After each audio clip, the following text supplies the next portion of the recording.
তিন শ্রেণীর ব্যক্তির বিরুদ্ধে আল্লাহ বলেন আমি নিজেই কিয়ামতের দিন মামলা দায়ের করব। I will be against them in the day of judgment. Three categories of people I will be against them in the day of judgment. তিন শ্রেণীর লোক কিয়ামতের দিন তারা ছাড় পাবে না।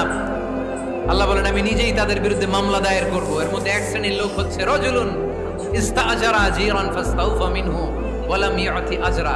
একজন শ্রমিক ভাড়া করে তার কাছ থেকে কাজ নিয়েছে কিন্তু তার পারিশ্রমিক আদায় করে নাই। এরকম আছে না নাই?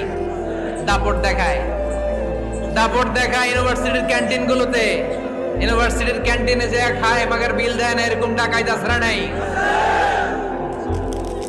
চায়ের দোকানে চা খায় আগে পরে দিমু, বিল দেয় না, আছে না নাই? দোকানে যে পণ্য কিনে বিল দেয় না, পরে দিমু, আছে না নাই?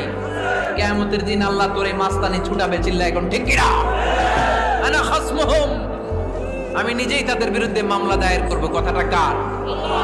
এজন্য বিশ্বনবী বললেন খবরদার, মেহনতি মানুষ, খেটে খাওয়া মানুষ, এদের দোয়া কবুল হয়ে যায়। আতুল আজিরা আজরাহু ক্বাবলা আন ইয়াজিফা আরাকুহু। খবরদার, বিশ্বনবী বললেন শ্রমিকের ঘাম শুকিয়ে যাওয়ার আগে তাদের পারিশ্রমিক মিটিয়ে দাও। বিশ্বনবীর বিখ্যাত হাদিস, আতুল আজিরা আজরাহু ক্বাবলা আন ইয়াজিফা আরাকুহু। শ্রমিকের ঘাম মাটিতে লাগার আগে, শুকিয়ে যাওয়ার আগে তাদের পারিশ্রমিক মিটিয়ে দাও। কেননা তারা যদি বদদোয়া করে তোমার জীবনকে জাহান্নাম বানিয়ে দিবে কে?